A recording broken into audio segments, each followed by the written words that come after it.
अगर मैं आपसे कंट्रीज की स्पेस एजेंसीज के नाम पूछूं तो आप में से ज़्यादातर लोगों के मन में शायद इंडिया की इसरो, जापान की जैक्सा, अमेरिका की नासा और रसिया की रॉसमॉस का नाम आएगा। मेरी भी लगभग नॉलेज यहीं तक सीमित थी, पर 2021 में जब मैंने एक आर्टिकल पढ़ा कि चाइना मार्स पे सक्सेसफुली लैंड कर चुका है, तो ये मेरे लिए एकदम बहुत बड़ी न्यूज़ थी। शायद मेरी ही तरह आप में से बहुत सारे ऐसे लोग होंगे जिन्हें चाइना की स्पेस एजेंसी, चाइना की अचीवमेंट के बारे में बहुत कम नॉलेज होगी। तो उसी नॉलेज को बूस्ट अप और इन्हेंस करने के लिए काफ़ी लंबे रिसर्च के बाद मैं लेकर के आया हूँ ये वीडियो, जहाँ हम बात कर रहे होंगे चाइना की नेशनल स्पेस एजेंसी के बारे में, साथ ही उसकी अचीवमेंट और भविष्य को कब्जा करने के लिए चाइना के आने वाले प्लान्स के बारे में भी बात करेंगे।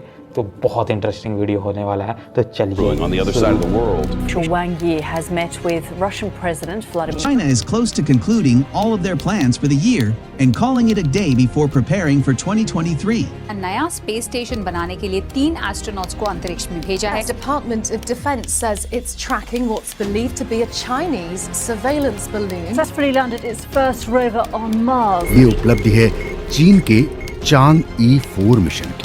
Over the Indian and Pacific Oceans, a Chinese spacecraft carrying 3 astronauts or taikonauts. China. If we were being accommodated, who जय sent हिंद दोस्तों, मेरा नाम है जेपी वर्ल्ड और आप देख रहे हैं 1 बिलियन वॉइस, देश की आवाज़ सब तक। रसिया और यूएसए की तरह ही चाइना का भी स्पेस प्रोग्राम करीबन कोल्ड वॉर एरा में ही शुरू हुआ। कोल्ड वॉर एरा में चाइना ने नॉन अलाइनमेंट का रास्ता चुना, लेकिन चाइना की हरकतों को देखते हुए यूएसए हमेशा एक चाइना को एक थ्रेट की तरह ही देखता था। साथ ही कम्युनिस्ट गवर्नमेंट होने के कारण उसके ऊपर बिलीव कर पाना भी थोड़ा मुश्किल हो रहा था।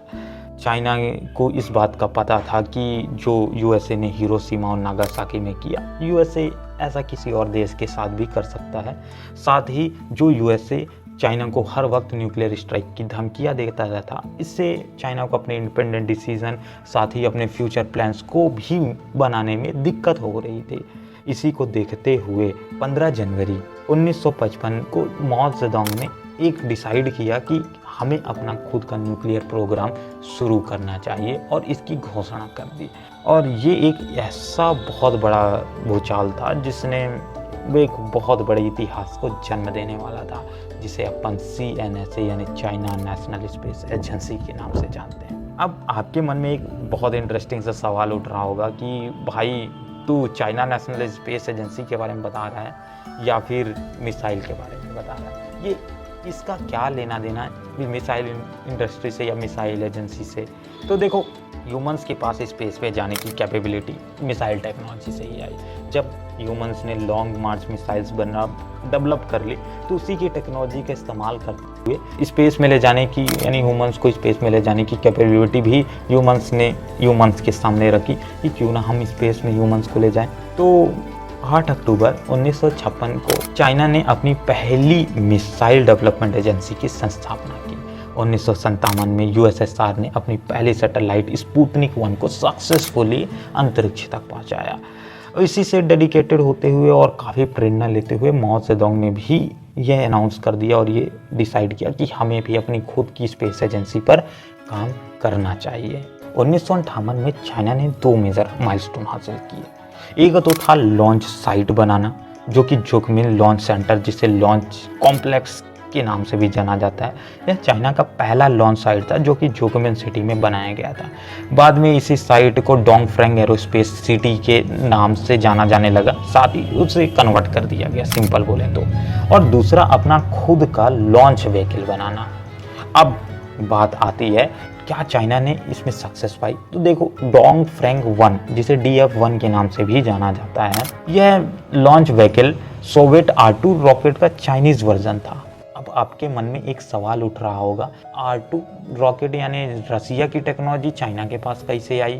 तो 1950 के दशक में चाइना और यूएसएसआर के बीच में एक टेक्नोलॉजी ट्रांसफ़र प्रोग्राम चला था। इसी के अंडर चाइना के बहुत सारे इंजीनियर्स ने सोवियत की बहुत सारी टेक्नोलॉजी की रिवर्स इंजीनियरिंग करके, रिवर्स इंजीनियरिंग सिंपल बताया जाए, एक ऐसा प्रोसेस जिसमें सबसे पहले हम पार्ट्स को खोलते हैं और उसी पार्ट्स को एक रिवर्स वे में समझने की कोशिश करते हैं कि इसमें कौन सा पार्ट कैसे लगाया गया है और किसकी टेक्नोलॉजी कैसे है। उसी को बेसिक में रिवर्स किया जाता है। तो उसी का अपॉर्चुनिटी इस्तेमाल करते हुए रिवर्स इंजीनियरिंग करके बहुत सारी कॉपीज क्रिएट कर ली गई जो रशियन टेक्नोलॉजी। हालांकि 1960 में सीनो सोवियत स्प्लिट के साथ ही इस प्रोग्राम को रद्द कर दिया गया। लेकिन जब तक चाइना ने अपना खुद का इंटरकॉन्टिनेंटल बैलिस्टिक मिसाइल को डेवलप कर लिया था, अब इसके बाद 1960 में चाइना ने T7 नाम से फर्स्ट राउंड साउंडिंग रॉकेट की लॉन्च की, जो कि सोवियत R7 रॉकेट का ही चाइनीज़ वर्जन था। 19 जुलाई 1964 में चाइना ने T7 रॉकेट का इस्तेमाल करके लिविंग क्रिएचर्स को स्पेस में भेजने का अपना टेस्ट सक्सेसफुली कंडक्ट कराया। इस समय यूएसए और यूएसएसआर के बीच में स्पेस रेस चल रही थी, जहां नासा मरकरी, अपोलो, गेमिनी जैसे सक्सेसफुली प्रोग्राम कंडक्ट करा रहा था, वहीं यूएसएसआर भी पीछे ना हटते हुए भी वॉस्टॉक, वॉस्कोट, सुवास प्रोग्राम जैसे सक्सेसफुल प्रोग्राम्स कंडक्ट करा रहा था। अब इन प्रोग्राम की सक्सेस को देखते हुए माओ जेडोंग ने यह डिसाइड किया कि फाइनली हमें भी अपने एस्ट्रोनॉट्स को स्पेस में भेजना चाहिए भाई साहब। अब इसके लिए चाइना के पास हैवी लॉन्च व्हीकल होना सबसे ज़्यादा ज़रूरी है। तो इसी को ध्यान में रखते हुए 1959 में फ्रैंक बो 1 नाम से 2 स्टेज रॉकेट को डेवलप किया गया। साथ ही 1970 में लॉन्च मार्च 1 भी डेवलप किया गया। 1970 में चाइना ने अपनी पहली कम्युनिकेशन सैटेलाइट सक्सेसफुली लॉन्च कर दी, जिसे डोंग फ्रैंक होंग 1 के नाम से जाना जाता है। अब इसमें एक और चीज़ इंपॉर्टेंट है, जब चाइना के पास स्पेस में जाने की अच्छी खासी कैपेबिलिटी आ गई, लॉन्च साइट है, लॉन्च व्हीकल है, तो इसी टेक्नोलॉजी का इस्तेमाल करते हुए चाइना ने अपनी फर्स्ट क्रूड स्पेस प्रोग्राम की शुरुआत करने का भी ऐलान कर दिया, प्रोजेक्ट 714 के नाम से, जिसमें टारगेट किया गया कि 1973 में हम 2 एस्ट्रोनॉट्स को स्पेस में ले जाएंगे। इसके लिए 19 लोगों को ट्रेनिंग के लिए चुना गया, लेकिन यह प्रोग्राम कैंसिल कर दिया गया। कारण था चाइना में चल रहा कल्चरल रिवॉल्यूशन, और जिसकी एंड लगभग माओ जेडोंग की डेथ से हुई। दुखद रूप से इसका असर चाइना की नेशनल स्पेस एजेंसी पर भी काफ़ी पड़ा। बट 1980 में स्पेस प्रोग्राम को बूस्ट मिला जब चाइना ने लॉन्ग मार्च 2C और लॉन्ग मार्च 3 रॉकेट को सक्सेसफुली डेवलप कर लिया। इससे चाइना के पास यह कैपेबिलिटी आ गई थी कि वह कम्युनिकेशन पर्पस सदा किसी भी कंट्री की सैटेलाइट को अब लॉन्च कर सकता है। अब चाइना इस पूरे प्रोसेस का इस्तेमाल कम्युनिकेशनल या कमर्शियल पर्पस के लिए भी करने लगा। यानी सिंपल सी बात है, जिस कंट्री के पास खुद की कोई लॉन्च साइट, लॉन्च व्हीकल नहीं है, तो उसके लिए सिंपल सी बात है, यह देश यानी चाइना उनकी सैटेलाइट को लॉन्च किया करता था। अब 1986 में चाइना ने एस्ट्रोनॉटिक प्लान 863, जिसमें स्पेस प्लान प्रोजेक्ट 863 एंड 204 को बनाना था, जो एस्ट्रोनॉट्स को स्पेस में ले जाने का काम करेगा। अपने खुद का स्पेस स्टेशन बनाने का भी प्रोग्राम इसी के अंडर आ रहा था। दुखद रूप से चाइना इस टेक्नोलॉजी को डेवलप नहीं कर सका। देश में चल रहे टर्मोनॉइल टेंशन्स को देखते हुए चाइना ने कई सारे रिफॉर्म्स किए, जैसे technology reforms, economic reform, trade reforms और स्पेस रिफॉर्म्स में भी काफ़ी ध्यान दिया। अभी तक जो भी डेवलपमेंट हुई थी, उन सभी के पीछे एक ही व्यक्ति का नाम आता है, जो थे क्वेन ज़ेन। क्वेन ज़ेन पेशे से एक साइंटिस्ट थे, जिन्होंने 1949 में पहले यूएसए में काफ़ी लंबे समय तक काम कर चुके थे। यूएसए के कैलिफ शहर में स्टैब्लिश जेट प्रोपल्शन लेबोरेटरी के ये फाउंडर भी थे। 1949 में कम्युनिस्ट पार्टी को लीड कर रहे माओ जेडोंग ने जब पूरे देश पे थप्पा बोल लिया और पूरा कंट्रोल पा लिया, तो उनसे काफ़ी प्रभावित होते हुए क्वेन ज़ेन वापस चाइना लौट आए और इन्होंने चाइनीज़ नेशनल स्पेस एजेंसी तथा चाइनीज़ मिसाइल डेवलपमेंट की बाग दौड़ अपने हाथ में संभाली। वैसे तो 1993 तक चाइना के पास खुद का कोई स्पेस एजेंसी नहीं था, बस इसे डिपार्टमेंट तक ही सीमित रखा गया था, और जब भी जरूरत पड़ती तो एक डिपार्टमेंट को दूसरे डिपार्टमेंट में कन्वर्ट कर दिया जाता था। मतलब काम चलाऊ काम हो रहा था, और जिसको क्वेन ज़ेन ही लीड कर रहे थे। लेकिन फाइनली 1993 में 4 मेजर डिपार्टमेंट्स क्रिएट किए गए, जैसे general planning, system engineering, science, technology, quality control and foreign affairs.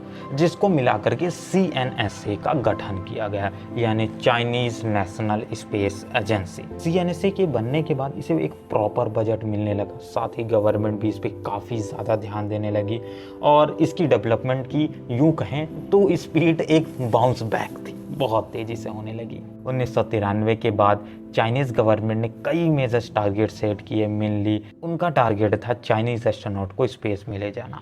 1999 में इसकी शुरुआत भी की गई। सुभाष प्रोग्राम के अंडर एक long series of programs conduct कराए गए जिसमें बहुत सारे माइलस्टोन हासिल किए गए। 1999 से लेकर के 2011 तक ये प्रोग्राम चला, जिसमें लगभग टोटल 11 सक्सेसफुली प्रोग्राम्स कंडक्ट कराए गए, जिसमें चाइनीज एस्ट्रोनॉट्स को स्पेस में ले जाना, space walk, first Chinese women in space, space docking, space achievement जैसे सक्सेसफुल अचीवमेंट्स शामिल थे। अब जिस प्रकार से इसरो मून के लिए चंद्रयान मिशन कंडक्ट करा रहा है, उसी प्रकार से चाइना भी खुद का मून एक मिशन कंडक्ट करा रहा है जिसका नाम है चैंग। 2007 में चैंग 1 नाम से एक मिशन कंडक्ट कराया गया, जिसमें अब चाइना को अपनी सैटेलाइट को मून तक ले जाना था और इसमें चाइना ने काफ़ी भरपूर रूप से सक्सेस पाई। बाद में मून से सैंपल कलेक्ट करना तथा मून में अपने रोवर को सक्सेसफुली लैंड कराना और सैंपल कलेक्ट करके वापस उसे अर्थ तक ले आना जैसे बहुत सारे मेजर्स अचीवमेंट इसमें शामिल थे। अब हमने वीडियो में जैसा शुरू में बताया था, मार्स के लिए भी चाइना एक मिशन कंडक्ट करा रहा है जिसमें उसने सक्सेसफुली सक्सेस पाई थी और 2021 में मार्स पर सॉफ्ट लैंडिंग करके चाइना ने पूरी दुनिया पे एक इतिहास रचते हुए ये बता दिया था कि चाइना छुप कर पर रुका नहीं है, वह दुनिया पे अपनी कब्जा जमाने के लिए काम कर रहा है, पृथ्वी पे ही नहीं पृथ्वी के बाहर भी। हाँ, तो चाइना की यह सोच तो बहुत ज़्यादा एग्रेसिव तथा वर्सेटाइल है। चाइना ने अपना खुद का स्पेस स्टेशन भी बना लिया है। तैंगोंग नाम से यह स्पेस स्टेशन स्ट्रेटेजिक रूप से चाइना के लिए बहुत इंपॉर्टेंस रखता है। साथ ही हम अपना खुद का स्पेस स्टेशन भी लॉन्च करने वाले हैं और हम मतलब इसरो वाले, हम इंडियंस लॉन्च करने वाले हैं। तो अब इसके साथ ही हमारे मन में भी बहुत सारे सवाल उठ रहे होंगे कि यार ये तो रही चाइना नेशनल स्पेस एजेंसी की बात। अब क्वेश्चन उठता है, इंडिया का इसरो क्या कर रहा है? क्या उसने कोई प्रोग्राम कर रखा है या उसने क्या आने वाले प्लान्स हैं? तो अगर इसके बारे में जानना चाहते हो ना तो ये आई बॉक्स डिस्क्रिप्शन या कमेंट में दिए गए वीडियो के लिंक से वीडियो देखोगे ना तो इसरो के 10 आने वाले महा प्लान्स के बारे में जान करके भाई आपको इंडियन होने पे बहुत ज़्यादा गर्व होगा। तो मिलते हैं इंडिया के इसरो पे वाले वीडियो पे। जय हिंद, जय भारत। इस वीडियो के साथ बने रहने के लिए थैंक यू। 1 बिलियन वॉइस के साथ जुड़ने के लिए। अगर वीडियो पसंद आया हो तो हम सिंपल सा ही कहेंगे, अगर अपने दोस्तों के साथ शेयर कर सकते हो तो कर दो यार, इससे बहुत ज़्यादा मदद मिलेगी यार। आप तक के है, बाकी लाइक शेयर एंड सब्सक्राइब वो आपके ऊपर है, शेयर कर दो, ठीक है। 1 बिलियन वॉइस है, देश की आवाज़ सब तक तभी पहुंचेगी जब आप शेयर करोगे। धन्यवाद, बहुत बकवास कर लिया। मिलते हैं इसरो वाले वीडियो में।